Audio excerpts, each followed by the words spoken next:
할렐루야. 오늘도 하나님께서 우리들을 귀한 예배 자리로 부르셨습니다. 우리 다 같이 기도하심으로 하나님께 나아가겠습니다. 살아계신 아버지 하나님 감사합니다. 저희들을 사랑하여 주시고 자녀로 삼으시고 하나님을 예배하는 하나님의 친백성으로 불러주심을 감사합니다. 주님, 이 시간 우리들이 하나님을 바라봅니다. 아버지를 사모합니다. 성령 하나님 임재하여 주시어 주의 말씀을 들려주시고 우리의 심령이 하나님의 말씀으로 충만하게 하여 주시옵소서. 주님의 뜻에 따라 살아갈 수 있는 힘을 얻는 복된 시간 되게 하여 주시옵소서.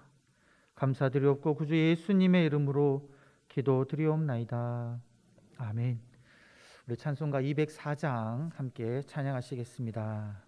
204장입니다.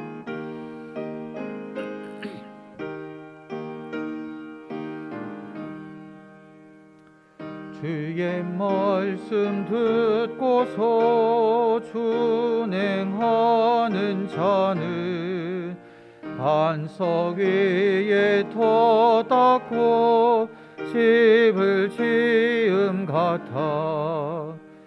비가 오고 물나며 바람 부딪혀도 반석 위에 세운 집 무너지지 않네. 잘 짓고 잘 지세 우리 집 잘 지세. 만세 반석 위에다 우리 집 잘 지세. 주의 말씀 듣고도 행치 않는 자는 모래 위에 터 닦고 집을 지음 같아. 비가 오고 물나며 바람 부딪힐 때 모래 위에 세운 집 크게 무너지네. 잘 짓고 잘 지세 우리 집 잘 지세. 만세 반석 위에다 우리 집 잘 지세.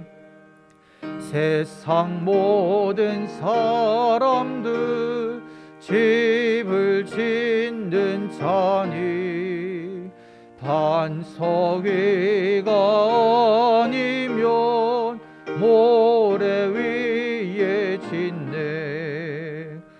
이리 구주 오셔서 지은 성을 줄 때 세운 공로 따라서 영영 상벌 주리. 잘 짓고 잘 지세 우리 집 잘 지세. 만세 반석 위에다 우리 집 잘 지세. 우리 장례 광고 하나 말씀드리겠습니다. 우리 8여전도회 그리고 우리 유아부 교사로 봉사하신 우리 조정옥 집사님 부친께서 우리 하나님 부름을 받으셨습니다. 우리 빈소가 천안 단대 장례식장입니다. 위로 예배가 내일 교회에서 새벽 6시에 출발하게 됩니다. 우리 성도님들께서는 또 기도해 주시고요. 또 전화로 위로해 주시고 해주시면 감사하겠습니다. 네. 오늘 우리 함께 나눌 말씀, 우리 로마서 12장 말씀 함께 읽도록 하겠습니다. 로마서 12장 1절에서 2절 말씀입니다. 로마서 12장 1절에서 2절 말씀.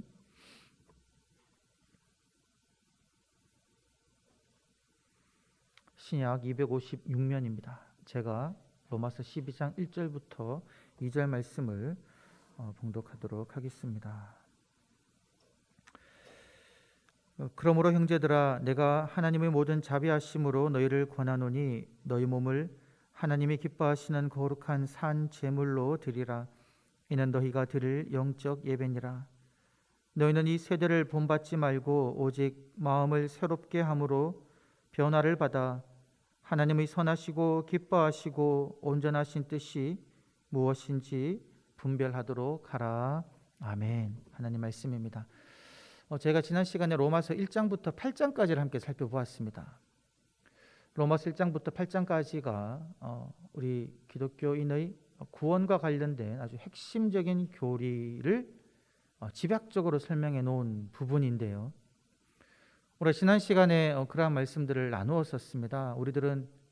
우리가 범한 죄로 말미암아 하나님의 진노 아래에 있어서 죽을 수밖에 없는 그런 사람들인데, 우리의 의로서는, 우리의 행위로서는 어렵게 될 수가 없고 구원에 이를 수가 없지만 오직 십자가에 달리신 예수 그리스도로 인하여 우리가 하나님의 의로 믿음으로 의롭다함을 받은 자임을 우리가 말씀을 통해서 배웠습니다.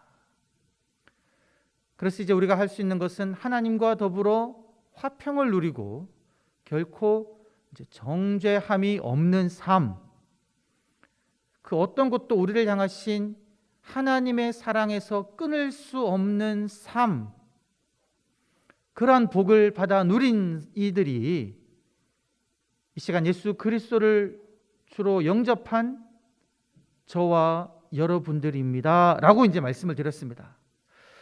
여러분, 신앙생활을 하실 때 이 사실을 늘 우리가 되새기고 마음에 담아야 됩니다.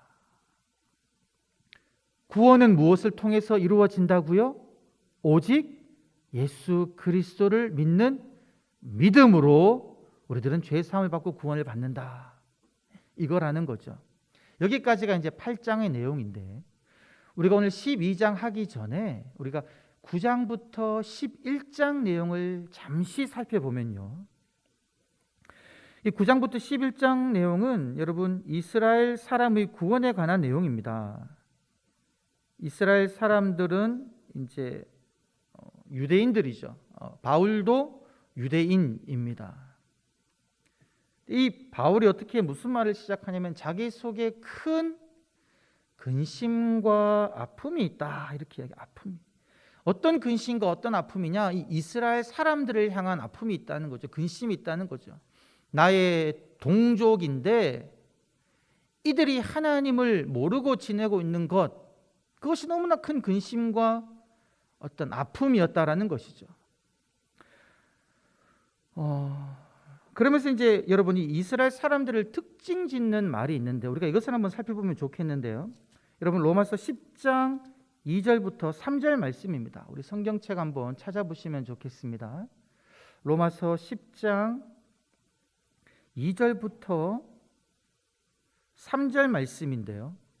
여러분, 우리가 앞에서 1장부터 8장까지 말씀드렸듯이 구원은 무엇을 통해서 얻는다고요? 믿음으로. 이것은 전적인 하나님의 의고 하나님의 은혜고 하나님의 긍휼이다라는 거죠. 그런데 이 유대인들은 무엇을 자꾸 붙잡냐면, 여러분 10장 2절부터 3절을 제가 한번 읽어보겠습니다. 내가 증언하노니 그들이 하나님께 열심히 있으나 올바른 지식을 따른 것이 아니니라. 하나님의 의를 모르고 자기 의를 세우려고 힘써 하나님의 의에 복종하지 아니하였다, 이렇게 이야기합니다. 여러분, 유대인에게 무엇이 있다고요? 열심이 있다고요. 근데 이 열심은 자기 의에서 나오는 열심인 거죠. 그 대표적인 사람이 누굽니까? 바로 바울이었습니다. 회심하기 전에 사울, 가말리엘 문화생으로 율법을 아주 통달하여서 다 잘 아는데, 이 사울은 특심이 있었다 그래요. 특심, 특별한 마음, 열심을 다해서 예수 믿는 사람을 이제 잡아서 옥에 가두러 다녔지 않습니까? 자기 의를 내세우는 것이죠. 하나님의 의를 모르는 겁니다. 예수 그리스도를 통하여 모든 사람들을 구원하시려는 하나님의 의를 알지 못하고 자신의 의와 자신의 열심을 내세우면서 하나님 앞에 인정받으려는 삶, 율법을 붙잡는 삶, 그것이 이제 유대인의 삶이었다라는 것이죠. 그걸로는 결코 구원을 받지 못한다라는 것을 이제 바울은 알고 있는데 그의 동족된 이스라엘 사람들은 알지 못한다는 것이죠. 그래서 여러분, 우리가 잘 아는 말씀인 로마서 10장 9절에서 10절 말씀에 바울은 분명히 그렇게 이야기하고 있습니다. 믿음은, 구원은 무엇으로 말미암아 이루어지는가? 구원은 예수를 주로 시인하고 하나님이 그를 살리신 것을 믿을 때 얻게 되는 것이다. 예수를 주로 삼을 때 구원을 얻는 것이지 나의 열심으로 나의 의를 내세우는 것으로 구원은 결코 얻을 수가 없다라는 거죠. 여러분, 우리가 이제 교회에서 신앙생활을 할 때에 구원의 감격이 없이 이제 교회 다니다 봐서 본인이 이제 그냥 성정상, 성품상 열심히 있는 사람이 있습니다. 뭐든지 열심히 하는 분들이 있는 거죠. 근데 구원에 대한 확신이 없이, 구원에 대한 감격이 없이, 내가 죄인이었는데 하나님이 나를 사랑해 주셔서 나를 구원해 주셨다라는 이 감격 없이 봉사하고 신앙생활을 하게 되면요, 그 열심으로 상대방을 비난하기가 너무 쉽습니다.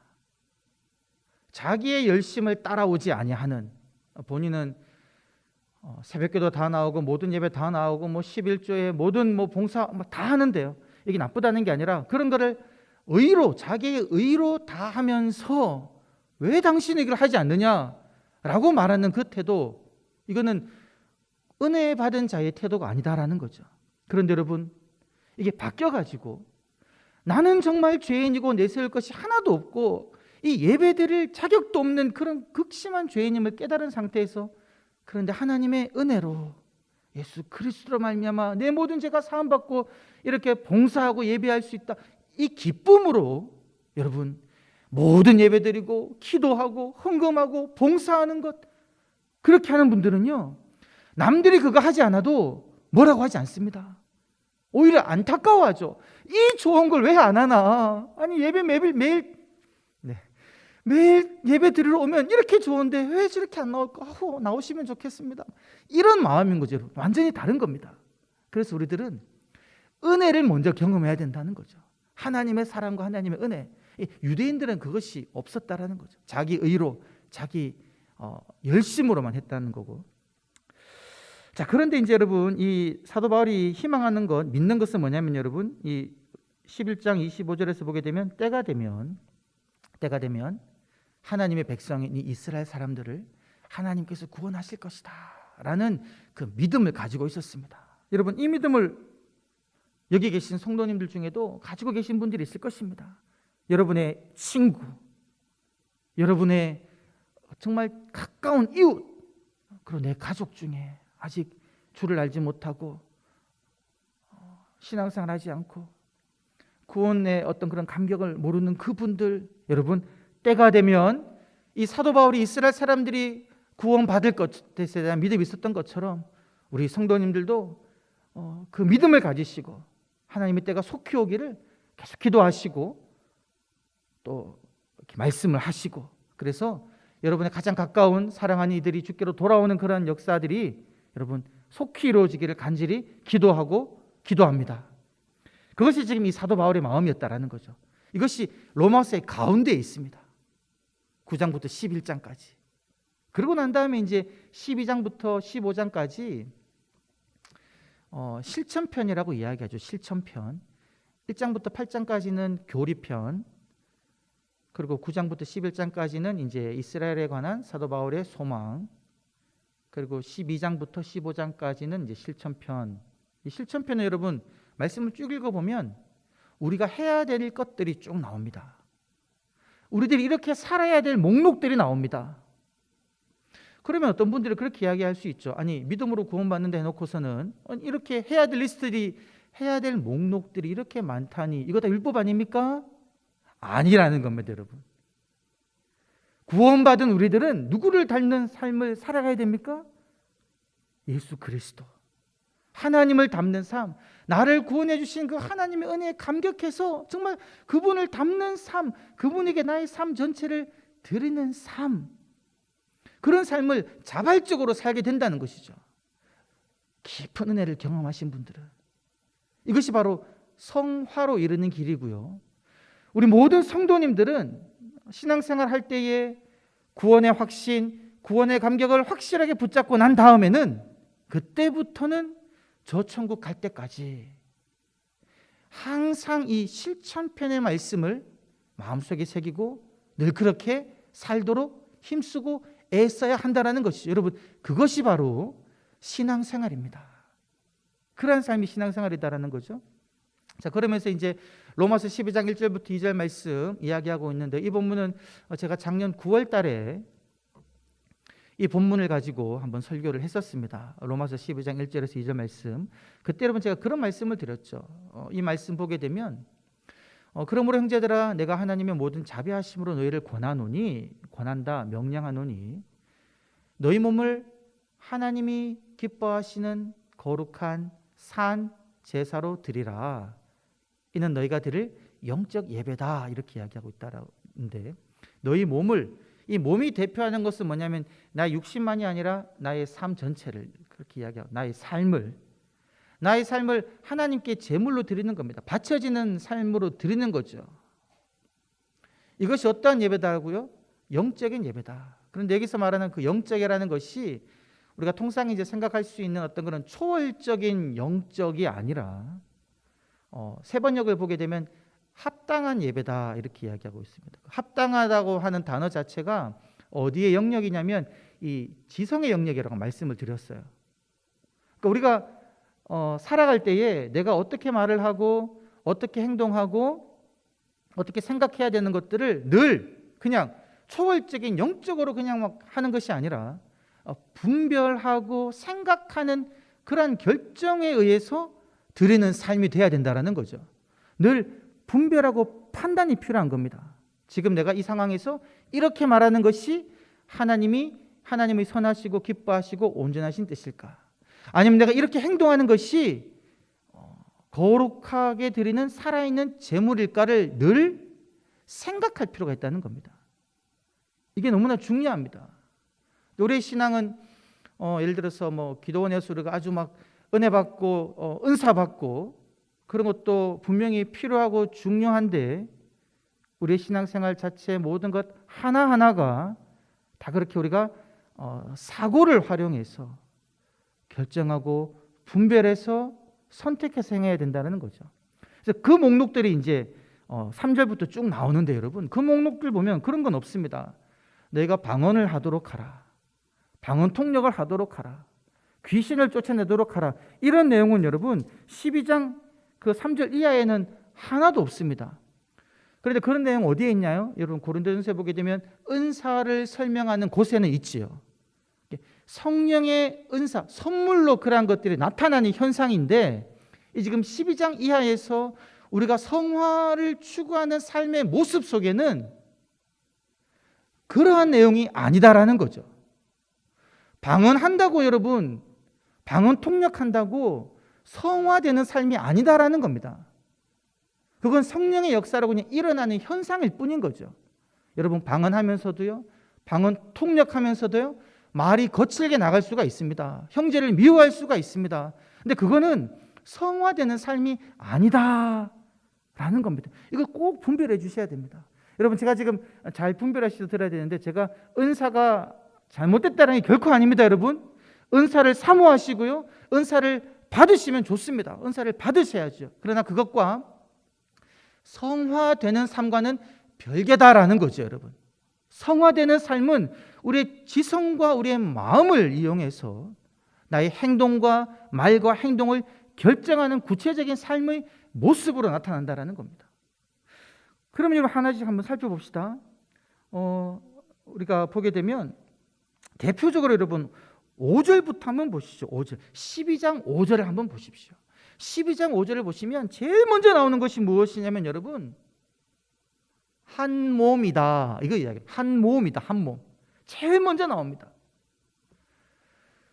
함께 신앙생활에 나간 이 교회 공동체가 한 몸이다라는 겁니다. 여러분, 한 몸에 있는 여러 다른 지체다라는 거죠. 누구는 팔, 누구는 다리, 누구는 머리, 누구는 눈, 누구는 귀. 각자의 은사에 따라, 달란트에 따라 맡은 여러 지체이고요. 이 지체는 다 한 몸으로 붙어 있다는 거죠. 이것이 너무나 중요합니다. 그래서 우리들은 교회에서 분열되는 거, 나뉘는 거, 결코 하나님이 원하시는 모습이 아니다라는 거죠. 사탄이 딱 원하는 거고요. 우리들은 한 몸 되기를 힘써야 되고 한 몸을 유지하도록 애쓰고 힘써야 됩니다. 아파도요. 그것이 가장 먼저 나오고요. 그래서 이어지는 것이 여러분 무엇을 이야기하고 있냐면, 여러분 10절을 한번 보십시오. 10절을 보시면 그렇게 이야기합니다. 뭐 하라고요? 형제를 사랑하라. 한 몸 되어서 우리 형제를 서로 사랑하는 겁니다. 여러분, 우리 지난주 주일날 주님의 마음 보셨잖아요. 서로 다투고 누가 크냐라고 하는 제자들을 바라보시는 그 주님의 마음이 사랑의 마음으로 그들을 위해 기도해 주셨지 않습니까? 부족함을 보셨죠. 그러나 그 부족함을 보고 그 부족함이 나아지기를 기도하셨거든요. 이것이 우리에게 필요한 겁니다. 교회 안에서 다른 지체를 바라볼 때에 부족해 보일 수 있죠. 나는 정말 튼튼한 다리라서 잘 달리는데 저 지체는 조금 다리에 힘이 없어가지고 못 달리는 겁니다. 왜 이렇게 부족하냐? 할 수 있지만 그때 해야 되는 태도가 뭡니까? 형제를 사랑한다면 그를 위해서 기도하는 거죠. 하나님, 힘을 주옵소서. 능력을 주옵소서. 하나님, 성품을 더욱더 아름답게 하여 주옵소서. 믿음이 떨어지지 않기를 위해서, 그를 위해서 기도하는 것, 이것이 바로 형제를 사랑하는 태도이다라는 겁니다. 서로 우애하고 존경하기를 서로 먼저 하라. 여러분, 이러한 삶을 도전하는 것, 이것이 바로 여러분 성화로 이르는 삶입니다. 어려울 수 있겠죠. 도전이 필요한 겁니다. 그런데 여러분, 형제를 사랑하지 않고서도요, 한 몸 되지 않고서도요, 예배당 나와서 1시간, 2시간 기도할 수 있습니다. 근데 그 기도는 자기의 열심으로, 자기의 의로 하는 기도인 경우라고 볼 수 있는 여지가 있는 거죠. 말씀에 분명히 이야기하고 있지 않습니까? 내가 제물을 제단에 드리려다가 형제에게 원망 들을 만한 일이 있는 것이 생각나거든. 제물을 제단에 두고 가서 사화한 이후에 와서 제물을 드리라라고 말씀하셨거든요. 그럼 우리가 2시간 정도 기도하고 있으면 하나님 그 기도 속에서 말씀하시는 겁니다. 이 말씀으로 형제를 사랑해야 되는데 너 지금 마음에 품고 있는 그 미움 어떻게 하면 좋겠니? 이런 마음이 들리고 마음이 움직이면 기도 속에 하나님과 교통이 일어나는 분이시고요. 그런데 2시간 기도는 하지만 내 마음속에 있는 그 미움과 사랑하지 않는 것, 하나 되지 못하는 것을 그냥 딱 닫아버리고 하나님이 계속 마음속으로 말씀하고 찔러도 못 들은 척하면 여러분, 그 기도는 성화의 기도가 아니다라는 거죠. 여러분, 이거를 정말로 잘 분별하셔가지고요, 우리의 신앙생활을, 각자의 신앙생활을 점검하셔야 된다라는 겁니다. 12장 이후에서 우리들에게 명령하고 있는 삶의 형태들을 우리가 정말 깊이 묵상하고 나의 삶 속에 도전해야 됩니다. 왜요? 이것은 평생 가는 단계이기 때문에, 평생 가는 과정이기 때문에 이 제목을 가지고 계속 힘쓰고 애쓸 필요가 있다라는 겁니다. 할렐루야. 여러분, 이렇게 살면 기쁩니다. 행복합니다. 그렇죠? 주님의 말씀 따라 순종하는 삶이니까. 자, 여러분, 그 다음에 11절을 보게 되면 어떤 삶을 이야기하고 있습니까? 이제 이 열심이 나오죠. 열심으로 주를 섬기라. 여러분, 아까 그 로마서 10장에 나오는 그 열심과 이 12장에 나오는 열심은 어떤 차이가 있을까요? 10장에도 분명히 유대인들이 열심이 있었지 않습니까? 그 열심은 자기를 드러내는 열심인 겁니다, 여러분. 그 열심은 하나님의 은혜를 알지 못하고 자기를 드러내는 열심이고요. 여러분, 그런 열심은요, 관계를 해치고요, 공동체를 파괴할 수가 있습니다.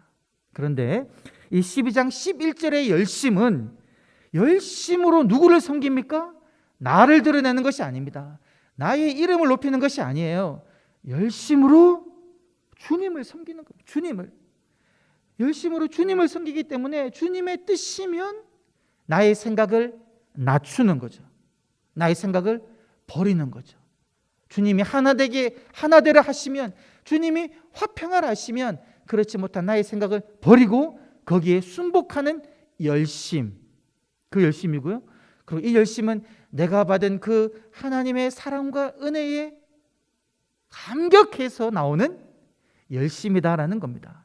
우리 사랑하는 영동교회 성도님들, 우리 이 12장 11절에 나오는 열심이 우리 모든 성도님들 가운데 있기를 간절히 소망합니다.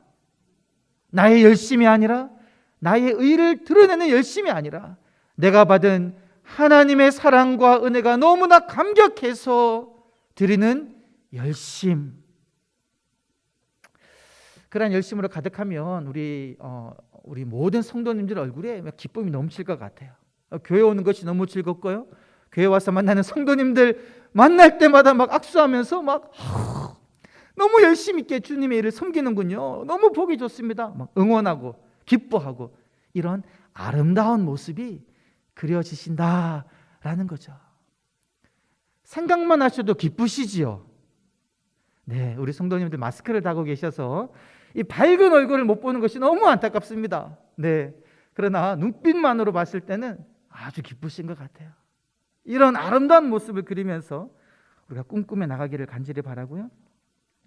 자, 그 다음에 여러분 한번 보시면 여러 가지 말씀들이 쭉 많이 있습니다. 많이 있는데 여러분 14절 한번 보십시오. 14절.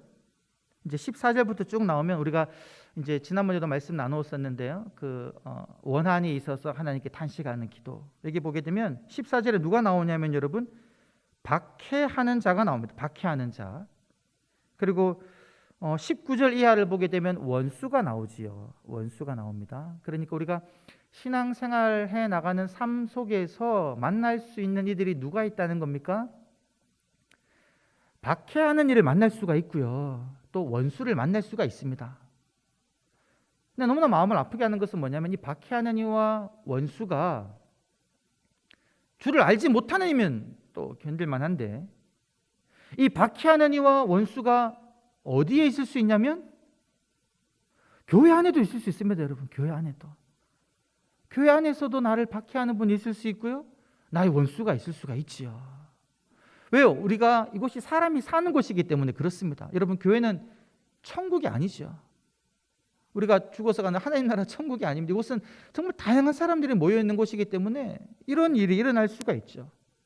그러나 여러분, 박해하는 사람도 있고 원수도 있지만 아까 처음 출발이 무엇이었습니까? 공동체의 하나됨. 우리는 한 몸이라는 거죠. 한 몸 안에 박해하는 자가 있을 수 있다는 겁니다. 때로는 여러분 저의 발톱이 만약에 이렇게 잘못 어긋나면 발톱에 저를 찌르면 아프잖아요. 내 몸이 나를 아프게 할 수 있거든요. 내 몸의 다른 지체가 내 몸을 아프게 할 수 있는 그런 일처럼 한 몸 된 우리 안에 박해하는 자도 있고 원수도 있는데 그때 우리가 어떻게 하느냐? 우리가 그 말씀에서 배운 것처럼 이 말씀이 이야기하는 것처럼 그 박해하는 자를 위하여 뭘 하고요? 무엇을 하냐면 축복해 주라. 이 축복의 말이 어떤 말로 나가냐면 기도하라는 겁니다. 기도하라. 나를 박해하는 자를 위하여 기도하라. 그를 축복해 주라. 제가 말은 이렇게 하지만 쉽지는 않습니다. 그런데 여러분, 이거를 실천해 보면요, 하나님이 주시는 은혜가 있어요. 속상한 일이 있잖아요. 원통한 일이 있을 수 있잖아요. 원수가 하는 그런 일들. 그 원통함과 속상함과 박해받는 그것을 내가 막 속상해가지고 분을 막 내고 막 말하고 막 흥분하면 여러분 마음이 결코 편하지 않잖아요. 근데 그거를 기도로 하나님께 아뢰면, 그리고 그 사람을 위하여 기도해주고 또 그 사람을 하나님께 올려드리는 기도를 하고, 그리고 그 원수 갚는 걸 누구에게 맡기면 하나님이 알아서 하세요 라고 하나님 손에 툭 던져버리고 맡겨버리면 여러분 마음이 평안해집니다. 저보다 신앙생활 오래 하신 우리 성도님들이시기 때문에 다 경험하셨을 것 같아요. 그죠? 네.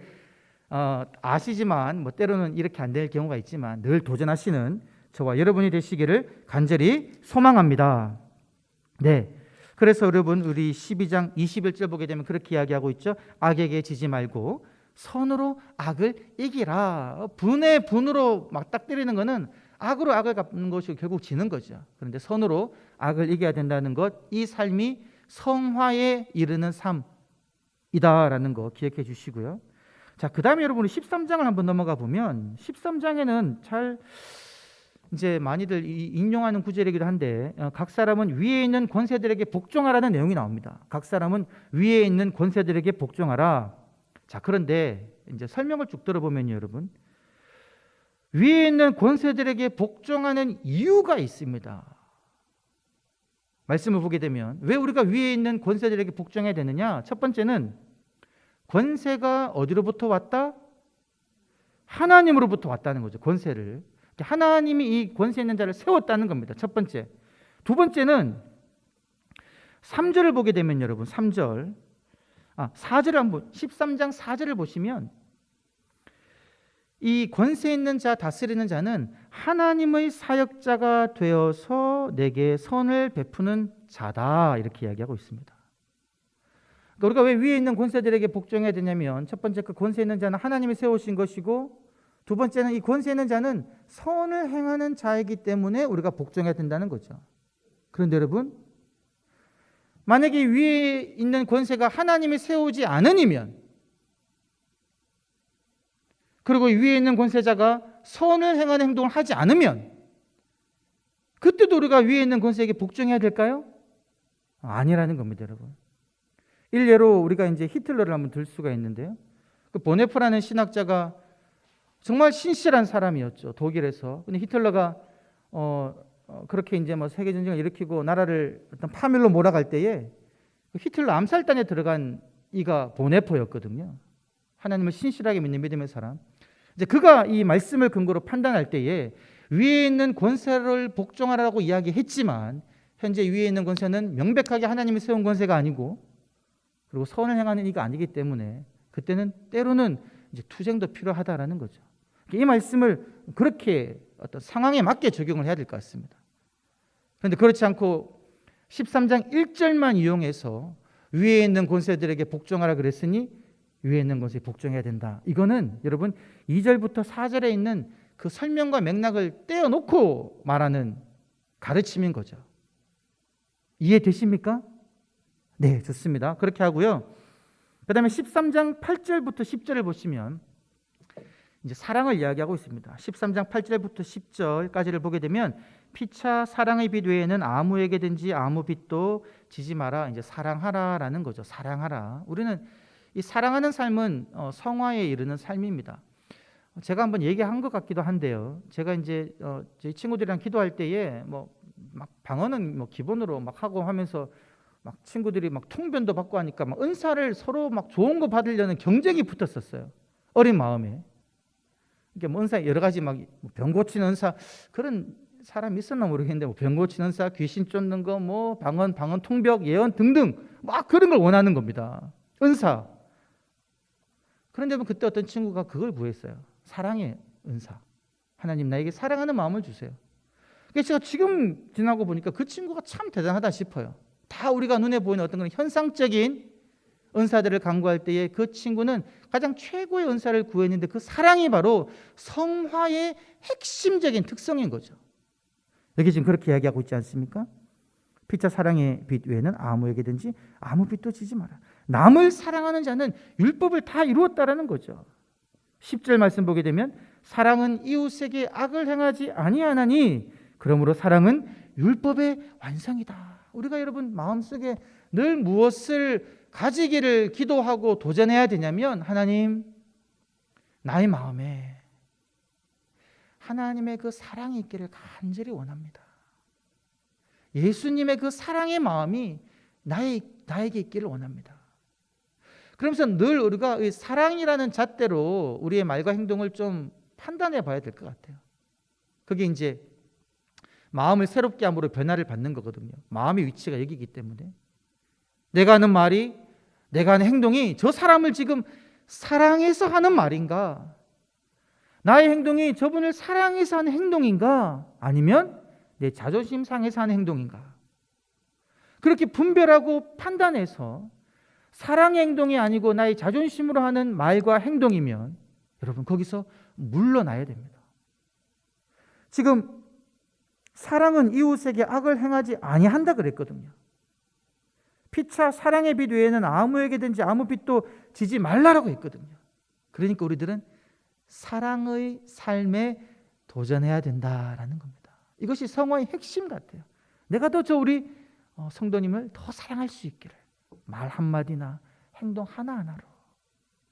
속상함이 있고 자존심 상한 일이 있어도 그때 멈추고 나의 말과 나의 행동들을 돌아보아 이것이 사랑에 근거한 것인지 아닌지를 판단하는 것, 여러분 중요한 줄 믿습니다. 그러면서 여러분 이제 그 11절부터 14절을 보게 되면 그렇게 이야기하고 있죠. 우리 로마서 13장 11절부터 14절 말씀이 바로 어거스틴이 이 말씀을 읽고 변화되었다라고 이야기하고 있는데요. 어떤 삶의 행동을 이야기하고 있느냐? 여러분 12절을 보게 되면 무엇을 벗습니까?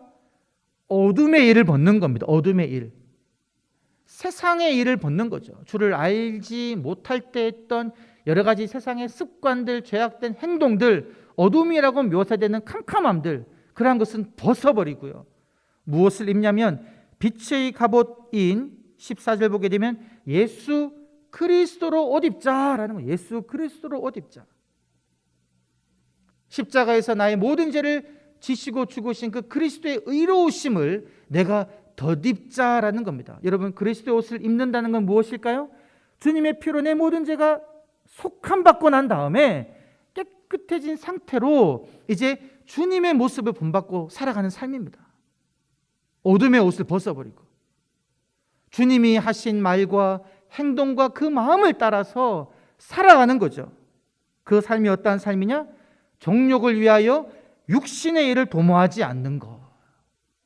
위에 나오는 13절에 뭐 방탕하고 술 취하고 음란과 호색하며 다투고 시기하는 것. 이 다툼과 시기가 들어가지 않습니까? 그렇죠? 시기 때문에 망한 사람이 누구다? 안타깝게도 사울이다. 사울. 이스라엘 초대왕. 이 시기하는 마음. 교회 안에서도 이제 시기하는 마음이 있을 수가 있지요. 나보다 늦게 교회에 등록했고 늦게 믿었는데 교회에서 막 소위 말하는 중요한 일을 다 맡고 막 사람들의 인정을 받고 나갈 때 어떤 마음이 나올 수 있습니까? 시기가 나올 수 있죠. 근데 그거는 정욕이라는 거죠. 육신의 일이라는 거죠. 그런 마음이 여러분 생기면 얼른 내려놓아야 됩니다. 그 마음을 붙잡고 있으면 사탄이 좋아하는 거죠. 어둠의 일을 벗고 그리스도로 옷 입는 저와 여러분이 되기를 간절히 바라고요. 그리고 여러분 14장을 보시면 우리가 이거 한번 하면 좋겠는데 14장에는 어떠한 삶을 이야기하고 있냐면 형제의 믿음의 정도를 비판하지 말라는 겁니다. 형제의 믿음의 정도는 비판하지 마라. 아까 제가 처음에 이야기할 때에 은혜로 살아가는 사람은, 은혜로 신앙생활하는 사람은, 은혜로 열심을 다해 사는 사람은 그 열심을 따라오지 못하는 일을 바라보고도 결코 비판하지 않습니다. 오히려 격려하지요. 독려하지요. 여기서 이제 14장이 그런 말씀을 이야기하고 있습니다. 믿음이 연약한 자를 내가 봤대. 그의 의견을 비판하지 말고 여러분 3절 보게 되면 업신여기지도 말고 비판하지 마라. 그러니까 우상의 제물을 먹는 사람은 뭐 믿음이 있어서 먹는 자, 먹지 못하는 자를 너 그것도 안 먹는 참 믿음이 약하거나 업신여기는 행동. 그리고 먹는 자를 비판하는 행동. 어떻게 그렇게 할 수 있냐? 이런 비판과 업신여김은 결코 성령의 마음이 아닙니다. 이거 기억해 주시고요.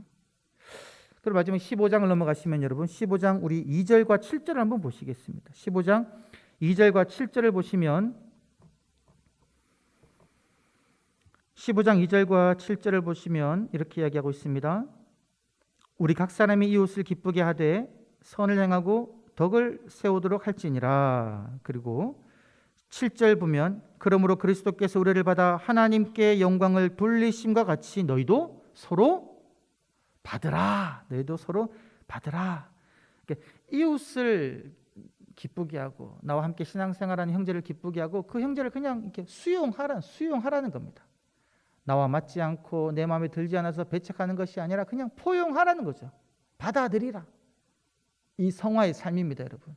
여러분보다 좀 못해 보이는 사람, 좀 부족해 보이는 사람, 부족하다고 지적하고 업신여기고 비판하지 않고 그냥 그 사람을 있는 그대로 그 모습 그대로 받아들이는 것, 여러분, 그거 성화의 삶이다라는 거죠.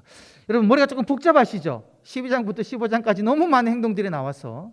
그러나 여러분, 또 이 말씀을 읽으시면서 하나하나 곱씹으시고 하나하나 여러분들이 계속 생각하시면서 여러분들이 이대로 살아가시기를 간절히 바랍니다. 그리고 여러분, 마지막으로 15장 13절 말씀을 제가 한번 읽겠습니다. 13절 말씀, 15장 13절 말씀을 보면 소망의 하나님이 모든 기쁨과 평강을 믿음 안에서 너희에게 충만하게 하사 성령의 능력으로 소망이 넘치게 하시기를 원하노라. 아멘. 여러분, 이러한 성화의 삶을 살아갈 수 있는 것은 누구의 능력이냐면 성령의 능력입니다. 우리 안에 내주하시는 성령님께서 우리 성도님 한 분 한 분에게 이러한 삶을 살아갈 수 있도록 여러분 힘을 주실 줄 믿습니다. 그러한 삶을 충만하게 살아갈 수 있도록 붙잡아 주실 겁니다. 이 성령 하나님을 의지하시면서 이러한 성화의 삶을 도전하시고 살아내시는, 그래야 아름다운 성령의 열매를 맺으시는 우리 귀한 영동교회 성도님들 되시기를 주의 이름으로 간절히 축원합니다. 우리 한번 말씀을 기억하며 기도하겠습니다. 여러분, 기도하실 때 주님, 먼저는 감사합니다. 죄인인데요, 부족한 자이고 죽을 수밖에 없는 죄인인데 용서해 주시고 사죄해 주시고 구원해 주시고 자녀 삼아 주심을 감사합니다.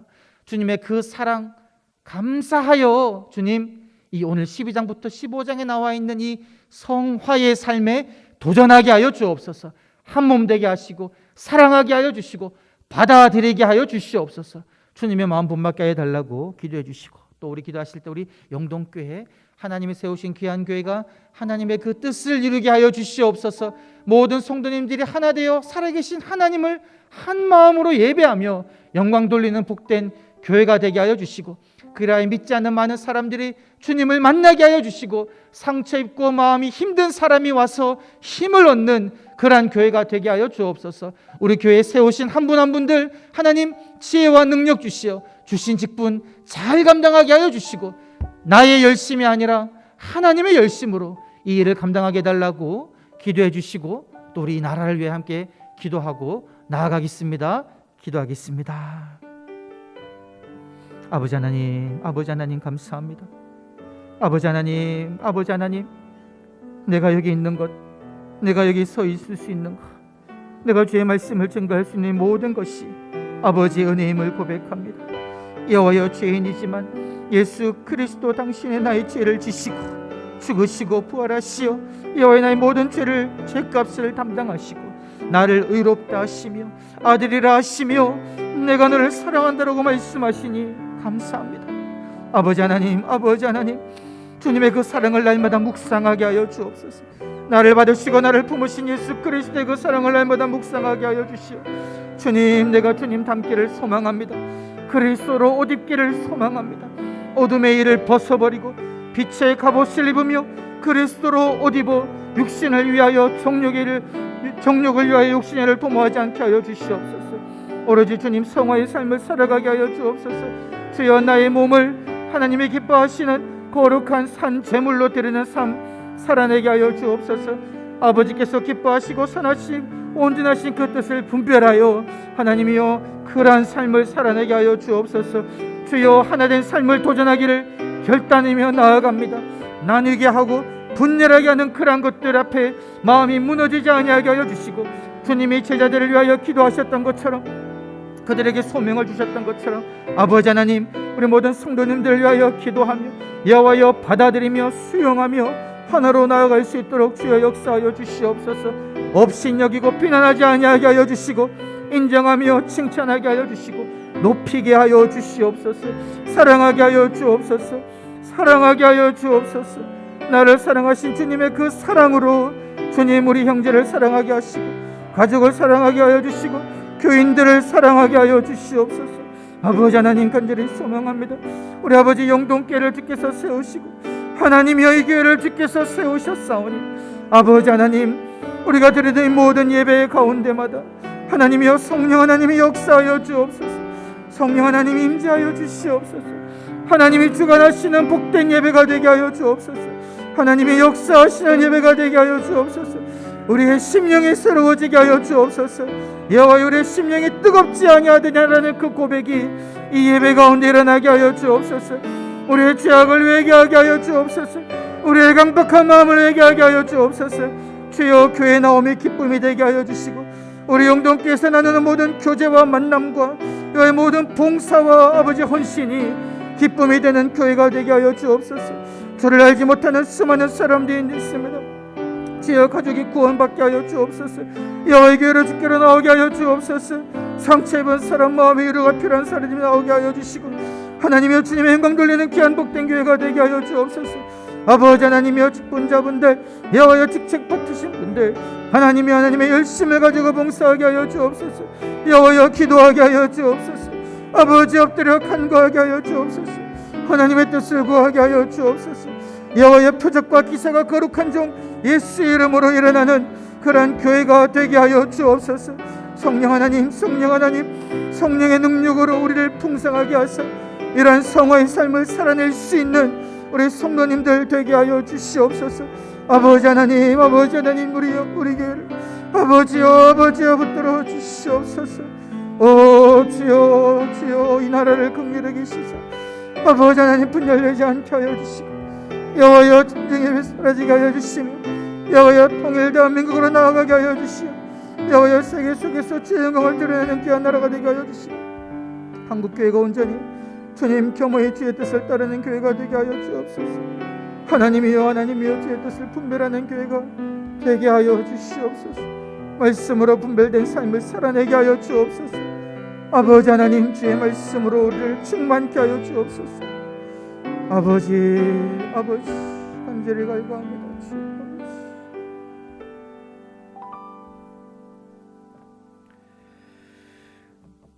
살아계신 아버지 하나님 감사합니다. 하나님, 우리의 의는 내세울 곳이 하나도 없음을 고백합니다. 그럼에도 불구하고 끊임없이 나의 의를 내세우려는 인간의 그 악한 본성을 발견합니다. 주님, 십자가 앞에 두 손 들고 나아가게 하여 주시옵소서. 주님의 은혜 아니면 나는 살 수 없다는 절박한 고백이 날마다 중심에서 터져나오게 하여 주시옵소서.